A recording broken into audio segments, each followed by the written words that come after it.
Good afternoon, class. Today we are with the expert in coffee tasting, Ludwin Aguilar, and also with my friend David Mejia. And now he's going to talk about us the different types of coffee. First, so what can you tell us about coffee growing? Well, coffee is one of the greatest economical incomes of the country. Coffee is what moves Honduras' economy. From small farmers to great farmers, they all depend, or most of them depend, on what they obtain by selling their coffee. Coffee um, is a crop that moves, is the crop that moves Honduras. Okay. So about this, of the coffee growing, which varieties are the most producing in Honduras? Well, if we talk of Honduras, or actually of all Central America, we, the most the varieties that we most produce are Arabica coffees. These include Paca, Lempira, Noventa, Icatu, and many other varieties that depend on the climate you want to plant this coffee. Okay. Um, why do you think these varieties of coffee are the best for produce in Honduras? They are the best for producing in Honduras because they are adapt to tropical climates. They are adapt to the altitudes that we have in Central America or actually in Latin America. So if you are like a farmer or and you want to plant coffee, you may choose between these different species or varieties of coffee depending on your climate you have in your zone, depending on the altitude you have, and depending on what and how you want to produce. Okay, so as you already told us, you recommend this type of coffee only for Honduras. So what can you tell for the people that are looking this video to coffee like to export to another country? Well, as we all know, or maybe some of you don't know, coffee is only produced in tropical countries. That means you can only produce them in the countries that are near the equator. That's why we in Latin America produce most of coffee of the world. So if you want to export coffee, you must produce quality of coffee and quantity of coffee. So, uh, passing to another issue, uh, how can you recognize a good coffee? Well, um, you can recognize a good coffee by tasting it. It's the most efficient way of recognizing because you can feel the fragrance, you can feel the flavors, and you just by tasting it, you can know if it is a good coffee or it's not a good coffee. Okay, so what fragrance or flavors can you taste or feel in a coffee? Well, this will depend in many factors. Flavors of coffee depends many in the management you should have, in the process of coffee. It depends many in the variety you planted. It depends many in the altitude you planted and the way you manage that coffee along all the process or the chain of process of this coffee. Some of the most common flavors in the zone are like citric flavors, chocolate flavors. Honduras is characterized by smooth coffees, acid coffees. That's why we have this big demand in the world. So, you told us the process of the coffee is very important for the flavor and of this. So, what can you tell us about the process that the coffee have from the bean to the cup? Well, the process of coffee is very important because if you have a good management and if you give the grain a good process, you will have a really, really good final product. Because if you have a good management of coffee, that is the the factor that will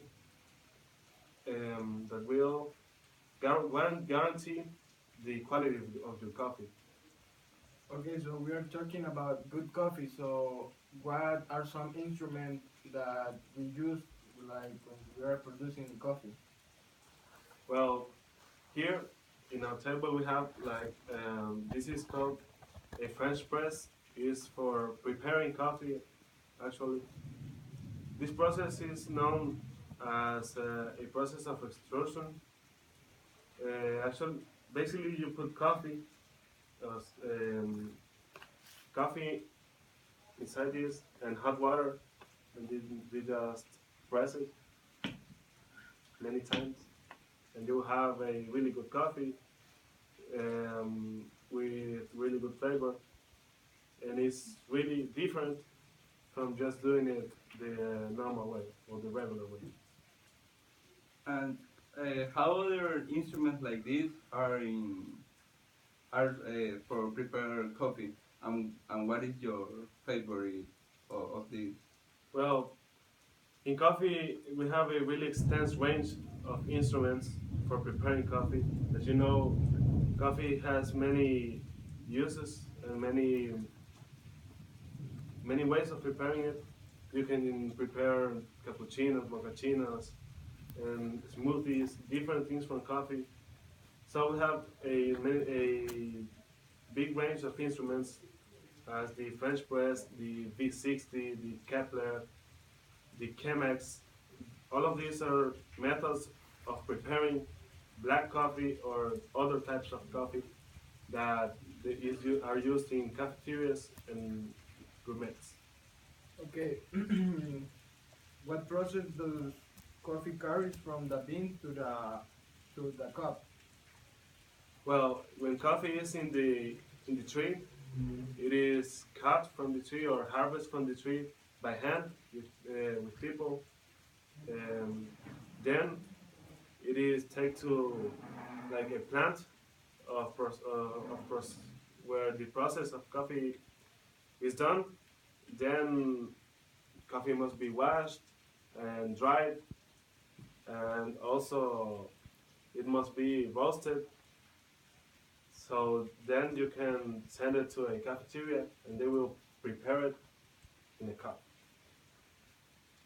So I have read in some articles that the coffee with the waste of the coffee, uh, they can make some other products like biodiesel or also organic fertilizer. What can you tell us about this? Well, coffee is a crop that it has many uses or many different products are produced from coffee and from the waste product that coffee has. For example, biodiesel is one of the newest products that great companies are doing or are obtaining from coffee honey. We also have soap from coffee. We also have tea from coffee. We have many different things that you can produce from the coffee, and not only from the grain. You can also use the waste of coffee. As my friend Aquije already told you, did you use fertilizer in your, like the people use this in in the plant of coffee? Yes, now people are using more organic fertilizer because this gives coffee like a greater image for international people because now the tendency of the economy is inclined to organic things. So if you manage your coffee with organic products, it will gain a greater image. That means a greater price, a bigger price. So, what does the husk of the coffee? Uh, what does benefit do for the crop? Well, the benefit is because if you use organic materials, you reduce the use of chemical products, so you reduce the contamination to the environment. You reduce the waste that these chemical products leave in the soil. So, at that question, what recommendations do you give for people that are interested in getting involved in the coffee Catalan course? Well, I recommend them first to learn a lot of coffee, because if you don't know nothing about coffee, um, you will ruin your you will ruin your plantation. So first, prepare and learn more about coffee. Try to involve most of your time to this. Learn about tasting coffee, because it's a great world, something new that will open many doors for you and your product. And Okay, so thank you for the expert Ludwin Aguilar for giving us this little bit interview about the coffee.